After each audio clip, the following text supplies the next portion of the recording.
Assalamualaikum warahmatullahi wabarakatuh. Ketemu lagi dengan saya di channel Cucu Gever, rekan. Tentu rekan dalam keadaan sehat walafiat dan dalam keadaan bahagia, rekan. Langsung saja rekan, yang kita bahas kali ini adalah tentang beredarnya kabar-kabar yang mengatakan bahwa belum ada rapid test maka udah dikatakan corona, rekan.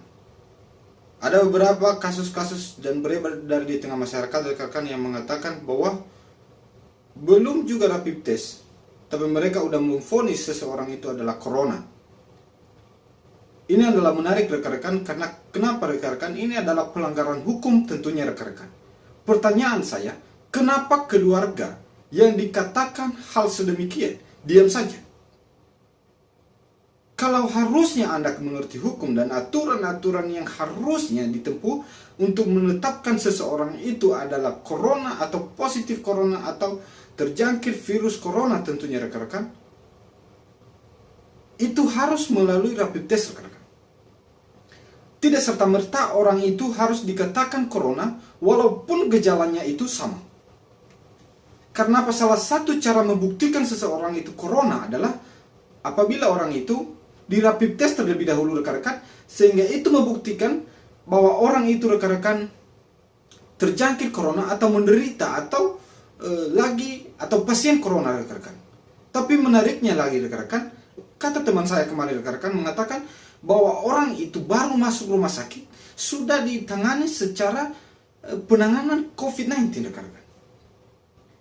Ini menarik sekali karena kenapa? Ini adalah pelanggaran hukum. Ada hal-hal prosedur dalam rumah sakit itu, rekan-rekan, yang harusnya ditempuh atau untuk penanganan penyakit seseorang. Apabila itu tidak dilakukan, rekan-rekan, berarti itu bisa salah penanganan. Maka saya mengatakan, rekan-rekan, kalau orang dikatakan corona sebelum rapid test, maka itu adalah malpraktek, rekan-rekan. Atau ada hal-hal yang melanggar dalam rumah sakit itu. Maka saya katakan, rekan-rekan, apabila Anda yakin betul dan bisa membuktikan bahwa belum ada pembuktian dari rumah sakit atau dokter setempat tetapi sudah divonis corona, maka itu adalah pelanggaran hukum, bisa digugat, rekan-rekan. Karena kenapa? Itu adalah malpraktik. Kalau kita melihat arti malpraktik, rekan-rekan, adalah dokter tidak melakukan prosedur-prosedur yang seharusnya. Jadi itu disebutkan adalah malpraktik. Lalu kalau dokter contohnya, rekan-rekan, memvonis seseorang tanpa menyentuh malah, atau bahkan belum mengetes secara rapid test tentunya, rekan-rekan, untuk menguji corona atau bukan, lalu sudah memvonis seseorang itu corona, itu adalah pelanggaran. Dan itu tidak sesuai dengan prosedur. Kenapa saya mengatakan, rekan-rekan, jangan sampai orang-orang dalam rumah sakit semena-mena atau berbuat karena sudah terdesak atau untuk mempercepat penanganan, rekan-rekan, maka mereka mengatakan orang itu adalah corona.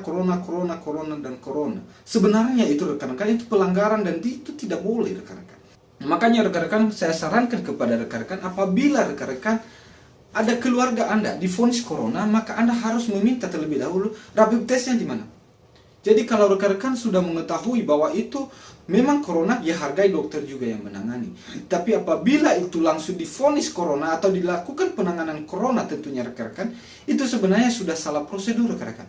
Karena kenapa? Di rumah sakit itu, rekan-rekan, itu udah ada prosedur-prosedur penanganan. Apabila itu tidak ditempuh, apabila itu tidak dilakukan sesuai dengan prosedurnya, maka itu adalah pelanggaran atau malpraktek, rekan-rekan.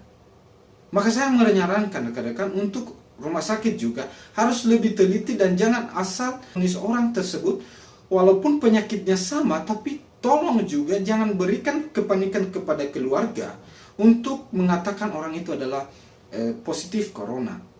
Yang menariknya kemarin, rekan-rekan, ada orang yang meninggal dan dikatakan corona, padahal kalau rapid test itu, rekan-rekan, belum tentu bisa dilakukan kepada orang yang sudah meninggal. Ini menariknya, walaupun kalau contohnya dicurigai, ya bicara seperti dicurigai corona. Tapi jangan seakan-akan bahwa orang itu adalah pasien corona. Karena kenapa? Masyarakat kita sekarang dalam keadaan sensitif terhadap namanya corona. Jadi saya harap kepada tim medis juga, saya berikan apresiasi atas kinerja Anda untuk menjadi garda terdepan, tapi jangan juga munculkan kepanikan kepada masyarakat apabila itu asal usul saja mengatakan itu corona.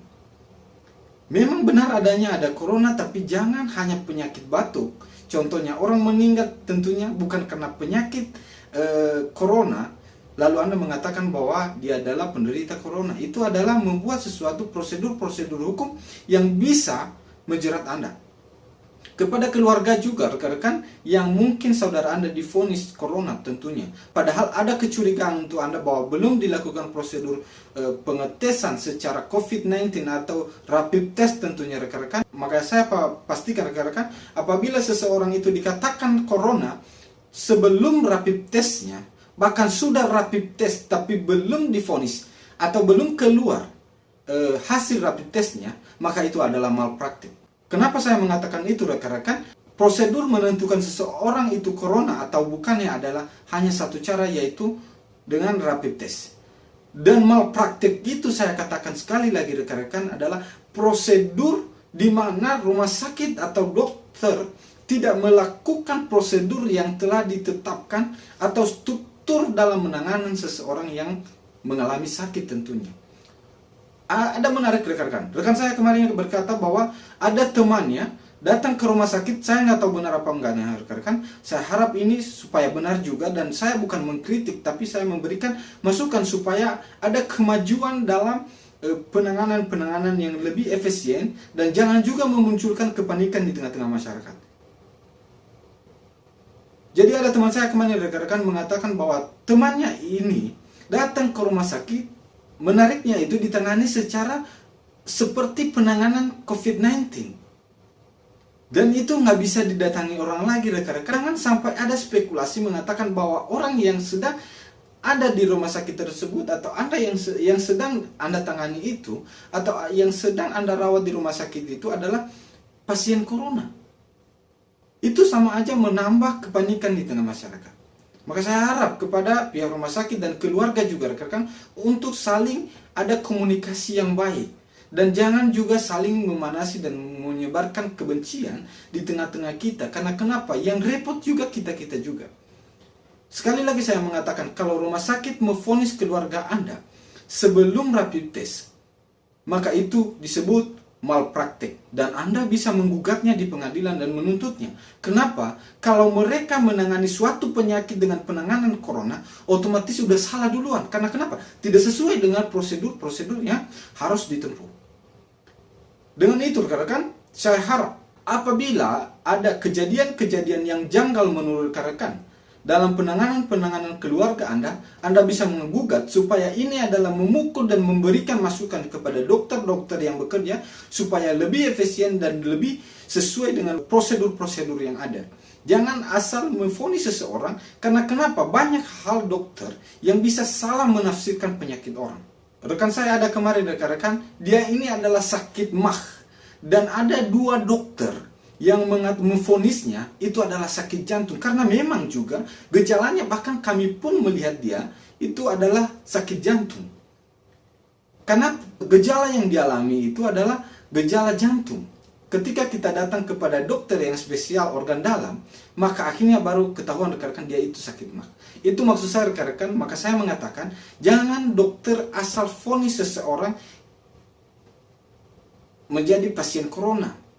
Padahal Anda belum melakukan struktur hukum atau prosedur dalam medis itu, tapi Anda udah memvonis seseorang itu adalah corona. Itu adalah sesuatu hal yang saya katakan bahwa bisa digugat dan bisa dituntut. Sekali lagi saya mau katakan kepada rekan-rekan, apabila keluarga Anda divonis corona dengan Anda tahu bahwa struktur yang harusnya, rekan-rekan, sesuai dengan rapid test tentunya, rekan-rekan, maka Anda bisa gugat. Siapa yang Anda gugat, rekan-rekan? Apabila Anda tidak mengerti nama dokter yang menangani dan mengatakan itu, rekan-rekan, maka tentunya, rekan-rekan, Anda bisa melemparkan gugatan kepada rumah sakit supaya jangan cari dokternya lagi, rekan-rekan. Biarlah rumah sakit nanti yang mencari dokter yang mengatakan hal itu. Kenapa saya mengatakan hal ini juga, rekan-rekan? Untuk meringankan atau untuk mengurangi pendapat-pendapat atau spekulasi di tengah masyarakat yang mengatakan corona. Itu, rekan-rekan, sekian dan terima kasih. Wassalamualaikum warahmatullahi wabarakatuh.